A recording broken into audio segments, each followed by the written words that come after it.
नमस्कार, बहुत स्वागत है। अगर आप ईपीएफओ के एम्प्लॉई हैं और ईपीएफओ के अंतर्गत आप पेंशन का लाभ ले रहे हैं तो आपको यह वीडियो पूरा देख लेना चाहिए। कंप्लीट जानकारी आपको यहाँ पर दिखाएंगे। एक तरफ जहाँ ईपीएस 95 पेंशन धारक पेंशन भोगी लगातार पेंशन वृद्धि की मांग पर अड़े हुए हैं उसको लेकर, और दूसरी तरफ ईपीएफओ के जो कर्मचारी हैं उनकी पेंशन किस प्रकार से कैलकुलेट की जाएगी और उनको जो बड़ी राशि का लाभ है वो किस प्रकार से मिलेगा। वीडियो बेहद ही इंपॉर्टेंट होगा, इसको पूरा देखिएगा। साल 2025 का बड़ा अपडेट है। पेंशन कैलकुलेटर लेके आए हैं। 10 साल की नौकरी के बाद कितना पेंशन मिलेगा इसको समझना है। ईपीएफ पेंशन कैलकुलेशन का फार्मूला किस प्रकार से आपको इस फार्मूले के तहत पेंशन दी जाएगी, वह भी बढ़ा करके। ईपीएफओ पेंशन कैलकुलेशन में अगर किसी ने सिर्फ 10 साल का नौकरी किया है और हर साल प्रोविडेंट फंड यानी कि पीएफ में योगदान दिया हो तो वह रिटायरमेंट के बाद पेंशन पाने का हकदार हो जाता है। जाहिर है ज़्यादा सालों तक नौकरी के जरिए पेंशन की रकम को बढ़ाया जा सकता है। यानी आप अगर 10 साल केवल काम किए हैं और छोड़ दिए हैं तो आप पेंशन के हकदार होंगे, आपको पेंशन दिया जाएगा। ज़्यादा नौकरी ज़्यादा पेंशन। यहाँ पर अपडेट है नई दिल्ली से। ईपीएफओ पेंशन कैलकुलेटर है एम्प्लॉई प्रोविडेंट फंड ऑर्गेनाइजेशन, जिसको ईपीएफओ कर्मचारियों की बेहतरी के लिए एम्प्लॉई पेंशन स्कीम, जिसको ईपीएस भी चलाती है, जो भारत के सबसे बड़े सोशल सिक्योरिटी प्रोग्राम में से एक है। इस स्कीम के तहत कर्मचारियों को उनकी सर्विस अवधि और सैलरी के आधार पर मासिक पेंशन मिलती है। ईपीएस को 16 नवंबर 1995 में लॉन्च किया गया था। इस स्कीम का मकसद संगठित क्षेत्र के कर्मचारियों को रिटायरमेंट के बाद रेगुलर इनकम मुहैया कराना है। ईपीएस के खास फीचर्स में है पेंशन पाने के लिए मिनिमम सर्विस पीरियड 10 साल का होना चाहिए।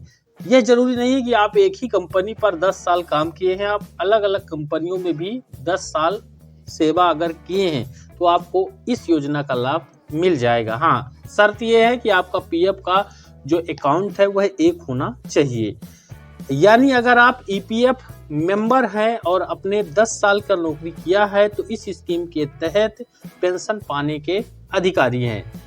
अब सवाल आता है कि इसमें न्यूनतम पेंशन वर्तमान में कितना है। न्यूनतम पेंशन 1000 रुपये है, लेकिन इस राशि को आगे चल के बढ़ाया जाएगा। अधिकतम वर्तमान में मासिक पेंशन 7500 रुपये है। मंथली जो पेंशन है मैक्सिमम तो 7500 रुपये वर्तमान में है। अब ईपीएस के लिए एलिजिबिलिटी का जो क्राइटेरिया है वह आपको जान लेना चाहिए। ईपीएस पेंशन पाने के लिए कुछ पात्रता शर्तों को पूरा करना बहुत जरूरी है। जैसे कि ईपीएस पेंशन पाने के लिए कर्मचारी को कम से कम 10 साल की नौकरी करनी होगी। इसके अलावा इस स्कीम का फायदा कर्मचारी को 58 साल की उम्र के बाद ही मिल पाएगा। कर्मचारी को ईपीएफओ का रजिस्टर्ड मेंबर होना चाहिए और यह भी जरूरी है कि उसने अपनी नौकरी के दौरान ईपीएस स्कीम में लगातार योगदान यानी कंट्रीब्यूट किया हो, यानी अपने वेतन से उसमें राशि को कटाया हो। अब ईपीएफ मेंबर अपनी बेसिक सैलरी का 12% हर महीने प्रोविडेंट फंड यानी कि पीएफ में कंट्रीब्यूट करते हैं और कंपनी भी उनके पीएफ अकाउंट में इतना ही योगदान करती है।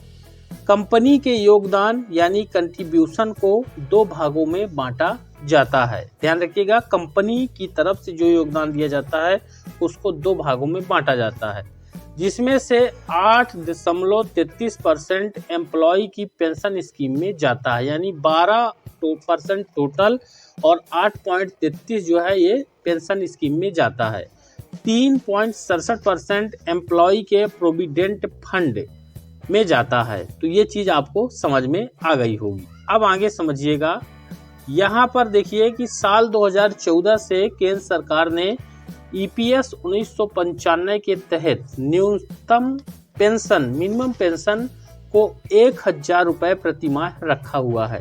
हालांकि लंबे वक्त से न्यूनतम पेंशन को प्रति महीने न्यूनतम राशि 7,500 रुपए करने की मांग जो है लगातार की जा रही है।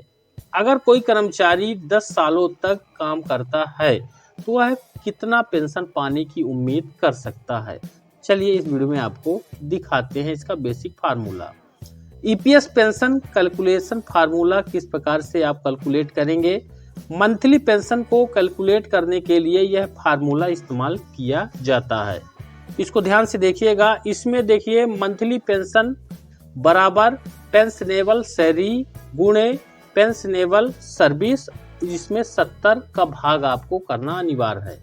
जैसे कि पेंशनेबल सैलरी कितनी है, आपके आखिरी 60 महीनों की सैलरी का औसत, यानी आपको 10 साल अनिवार्य सेवा देना है और अंतिम 5 साल के जो आपका वेतन है वो औसत उसका निकालना है, तो उस औसत को आप पेंशनेबल सैलरी मानेंगे। अब पेंशनेबल सर्विस जो है, सर्विस के दौरान जितने साल ईपीएस में योगदान दिया हुआ है वो आपका पेंशनेबल सर्विस है। मान लीजिए 10 साल का हम ले रहे हैं। अब उदाहरण इसका देखिए। उदाहरण के तौर पर मान लीजिए किसी एम्प्लॉय की पेंशनेबल सैलरी 15,000 रुपये है और पेंशनेबल सर्विस केवल 10 साल है, तो उसकी मासिक पेंशन कितना होगा।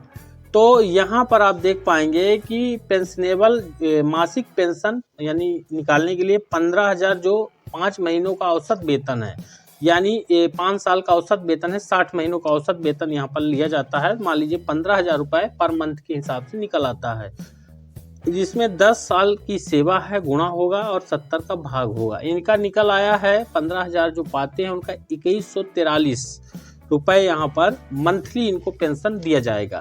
लेकिन अगर सर्विस ज़्यादा है तो ये वाली राशि बढ़ जाएगी। यहाँ पर सर्विस कितना है कर्मचारी की, केवल 10 साल। यानी अगर किसी ने 10 साल की नौकरी किया है तो हर साल प्रोविडेंट फंड में योगदान दिया हो, वह रिटायरमेंट के बाद पेंशन पाने का हकदार है। जाहिर है ज़्यादा सालों तक नौकरी के जरिए पेंशन की रकम को बढ़ाया जा सकता है। वहीं ईपीएस पेंशन के टाइप, कितनी प्रकार की ईपीएस पेंशन जो है दी जाती है। रिटायरमेंट पेंशन में इस पेंशन का बेनिफिट 58 साल की उम्र में पूरा होने पर कर्मचारियों को मिलता है। अर्ली पेंशन करके है, आमतौर पर ईपीएफओ 58 साल की उम्र में पेंशन देता है। लेकिन अगर कोई मेंबर पेंशन पाने की शर्तें पूरी करता है और वह 58 वर्ष से पहले रिटायरमेंट ले लेता है तो 50 साल की उम्र के बाद भी वह अर्ली पेंशन क्लेम कर सकता है। लेकिन अर्ली पेंशन में ईपीएफओ मेंबर को पेंशन घटाकर दी जाती है। विधवा पेंशन भी दी जाती है। अगर किसी ईपीएफओ मेंबर की असमय मृत्यु हो जाती है तो ईपीएफओ मृत सदस्य के पार्टनर यानी जीवन साथी को हर महीने विधवा पेंशन प्रोवाइड कराता है। बाल पेंशन भी है, चाइल्ड पेंशन जिसको कहते हैं। मृत सदस्य के बच्चों के लिए पेंशन होती है, जिसमें ईपीएस 95 के तहत मृत सदस्य के 2 बच्चे भी 25 साल की उम्र तक मंथली पेंशन पाने के हकदार हो जाते हैं।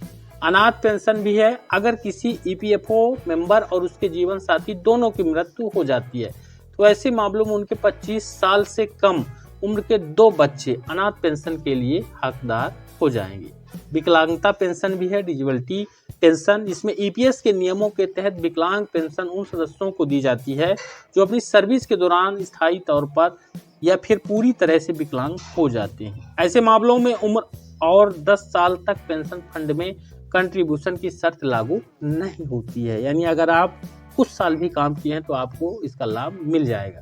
यानी अगर किसी सदस्य ने 2 साल भी ईपीएस में योगदान दिया है तो वह इस पेंशन का पाने का हकदार होगा, विकलांगता पेंशन में। वहीं अर्ली पेंशन का जो ऑप्शन है, जो कर्मचारी 58 साल की उम्र से पहले ही पेंशन लेना चाहते हैं वो ईपीएस स्कीम के तहत अर्ली पेंशन ले सकते हैं। शर्त यही है कि इसमें राशि घट जाती है। अब ईपीएस पेंशन बढ़ाने के क्या तरीके हैं आपको जान लेना चाहिए।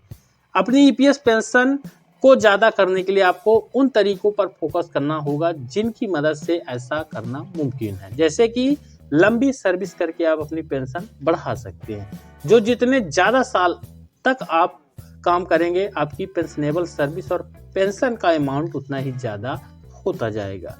वहीं ज़्यादा सैलरी का मतलब ज़्यादा पेंशनेबल सैलरी है, जिसमें पेंशन बढ़ जाएगी। ईपीएस स्कीम में रेगुलर कंट्रीब्यूशन करना जारी रखें, क्योंकि रेगुलर कंट्रीब्यूशन से ही समय के साथ आपकी पेंशन बढ़ जाएगी। एक और बात, अगर आप एलिजिबल है, पात्र हैं, तो हर पेंशन स्कीम एक है एचपीएस है का ऑप्शन चुन सकते हैं, जिससे आपको अपना मंथली पेंशन अमाउंट बढ़ाने में मदद मिलेगी। इन तरीकों को अपनाकर अपनी पेंशन आप बढ़ा सकते हैं और रिटायरमेंट के बाद लाइफ को आसान बना सकते हैं। मुझे उम्मीद है ये जानकारी बेहद इंपॉर्टेंट है। आप सभी से निवेदन रहेगा, वीडियो को ज़्यादा से ज़्यादा लाइक करके शेयर करें। चैनल पर नए हैं तो सब्सक्राइब जरूर करें। धन्यवाद।